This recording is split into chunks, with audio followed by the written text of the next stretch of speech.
ഇപ്പോൾ നമുക്ക് ദൃശ്യങ്ങളിൽ കാണുന്നത് പുഴ പാലം പൊളിഞ്ഞ ഭാഗമാണ്. റോഡ് ഒഴുകിപ്പോയിരിക്കുന്നു. ആ റോഡിൻ്റെ ചില ഭാഗങ്ങളിലൊക്കെ മുകളിലൂടെ പുഴ ഒഴുകുന്നുണ്ട്. പക്ഷേ രാവിലെ നമ്മൾ ഇവിടെ എത്തിയപ്പോഴുള്ള സാഹചര്യത്തിൽ നിന്ന് പുഴയിലെ വെള്ളം അല്പം കുറഞ്ഞിട്ടുണ്ട് എന്ന് നമുക്ക് ദൃശ്യങ്ങളിൽ നിന്ന് മനസ്സിലാകുന്നുണ്ട്.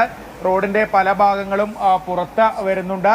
ആ റോഡ് അവിടം വരെ, ആ പുഴയോരം വരെയുള്ള റോഡിലെ ചെളി മാറ്റുന്ന പ്രവൃത്തിയാണ് ഈ JCB ഉൾപ്പെടെ ചെയ്തുകൊണ്ടിരിക്കുന്നത്. ആളുകളൊക്കെ ആ പാലം ഒലിച്ചുപോയ സ്ഥലം വരെ എത്തിയിട്ടുണ്ട്. രക്ഷാപ്രവർത്തകരൊക്കെ കടകൾക്ക് ചുറ്റും കെട്ടിടങ്ങൾക്ക് ചുറ്റുമൊക്കെ ചെളി നിറഞ്ഞ അവസ്ഥയാണ് ഉള്ളത്. ദൃശ്യങ്ങളാണ് നമുക്ക് ലഭ്യമാവുന്നത് അല്ലേ? അതെ, ചൂരൽമല ടൗണിലെ തത്സമയ ദൃശ്യങ്ങളാണ്. ഈ ടൗണിന്റെ ഒരു ഭാഗത്താണ് പാലം ഉണ്ടായിരുന്നത്. ആ പാലം ഒഴുകിപ്പോയിരിക്കുന്നു. ആ പാലത്തിന്റെ ഭാഗത്തുകൂടി റോഡടക്കം കവിഞ്ഞ പുഴയൊഴുകുന്നു.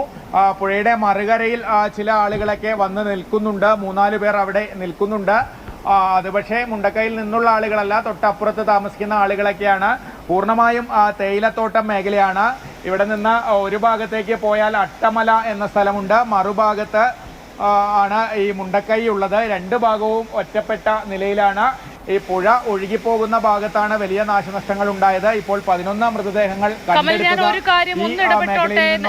മറുകരയിൽ നിൽക്കുന്ന കുറച്ചു പേരെ നമുക്ക് ദൃശ്യങ്ങളിൽ കാണാനാവും. അവരും ഈ ഒറ്റപ്പെട്ട സ്ഥിതിയിൽ തന്നെയാണ് ഉള്ളത്. കാരണം അവർക്കും ഈ പുഴ കടന്ന് വേണമല്ലോ ഇപ്പുറത്തേക്ക് എത്താൻ. അവരും ഒറ്റപ്പെട്ട നിലയിലാണ് ഉള്ളത്. പക്ഷെ അവർ മുണ്ടക്കൈയിൽ നിന്നുള്ള ആളുകളല്ല. കാരണം മുണ്ടക്കൈ കുറച്ചുകൂടെ ദൂരെയാണ്. അവിടെ നിന്ന് ആളുകൾ മറുകരയിൽ എത്തിയതായി നമുക്ക് വിവരമില്ല.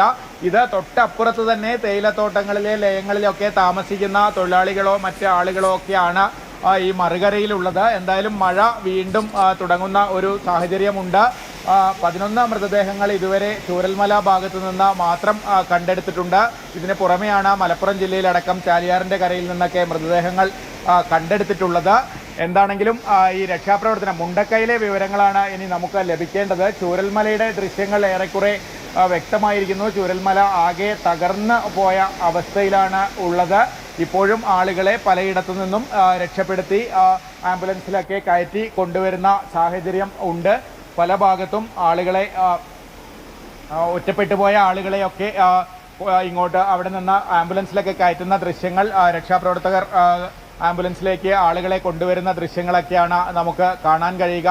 പല കെട്ടിടങ്ങളുടെയും താഴ്ഭാഗത്തൊക്കെ വെള്ളം കയറിയിരിക്കുന്നു. കുന്നിൻ മുകളിലടക്കം നിരവധി വീടുകളുണ്ട്. നേരത്തെ അബ്ദുൾ അസീസ് ആശുപത്രിയിൽ നിന്ന് വിവരം നൽകുന്നുണ്ടായിരുന്നു. റിസോർട്ടിൽ താമസിച്ചിരുന്ന ഒറീസ സ്വദേശികളായ ഡോക്ടർ ദമ്പതികളെ കാണുന്നില്ല എന്നുള്ളത്. അതുപോലെ നിരവധി റിസോർട്ടുകളൊക്കെ ഈ അട്ടമലയിലും മുണ്ടക്കൈയിലും ഒക്കെ പ്രവർത്തിക്കുന്നുണ്ട്. അവിടെയൊക്കെ അതിഥികൾ ഉണ്ടായിരുന്നു. അവരുടെ അവസ്ഥ എന്ത് തുടങ്ങിയ വിവരങ്ങളൊക്കെ പുറത്തു വരാനുണ്ട്. ഈ തോട്ടം തൊഴിലാളികൾക്ക് പുറമെ ഇത്തരം ഈ ടൂറിസ്റ്റ് സംരംഭങ്ങളാണ് കൂടുതലായി ആ ഭാഗത്തുള്ളത്. അഡ്വഞ്ചർ ടൂറിസം, ഈ സിപ്പ് ലൈൻ പോലുള്ള സംഭവങ്ങളൊക്കെ ഉണ്ട്. പക്ഷേ അതൊന്നും ഇന്നലെയൊന്നും പ്രവർത്തിച്ചിരുന്നില്ല. പക്ഷേ ഈ റിസോർട്ടുകളിലോ ഹോം സ്റ്റേയിലോ അതിഥികൾ ഉണ്ടായിരുന്നോ, അവരുടെ അവസ്ഥ എന്തായിരുന്നു തുടങ്ങിയ കാര്യങ്ങളൊക്കെ നമുക്ക് ഈ സമയത്ത് അറിയേണ്ടതുണ്ട്. അത്തരം കാര്യങ്ങളിലൊക്കെ വ്യക്തത വരേണ്ടതുണ്ട്. എന്തായാലും ഇത്തരത്തിൽ താമസിച്ച 2 പേരെ കാണാനില്ല എന്നുള്ള വിവരം ആശുപത്രിയിൽ നിന്ന് അവരുടെ സുഹൃത്ത് അല്പം മുമ്പ് വ്യക്തമാക്കിയിരുന്നു. എന്തായാലും മുണ്ടക്കൈയിലെ വിവരങ്ങൾ ഇപ്പോഴും അല്പം മുമ്പ് സംഷാദ് നമ്മളോട് പങ്കുവച്ചിരുന്നു. മുണ്ടക്കൈയിൽ നിന്ന് ഇപ്പോഴും നമുക്ക് അവിടുത്തെ ഒരു സിറ്റുവേഷൻ കൃത്യമായി മനസ്സിലായിട്ടില്ല എന്നുള്ള കാര്യം. ജില്ലാ കലക്ടറും പോലീസ് മേധാവിയും MLAയും ഉൾപ്പെടെയുള്ള ആളുകളൊക്കെ ഇപ്പോഴും ചൂരൽമലയിൽ തന്നെയാണ് തുടരുന്നത്.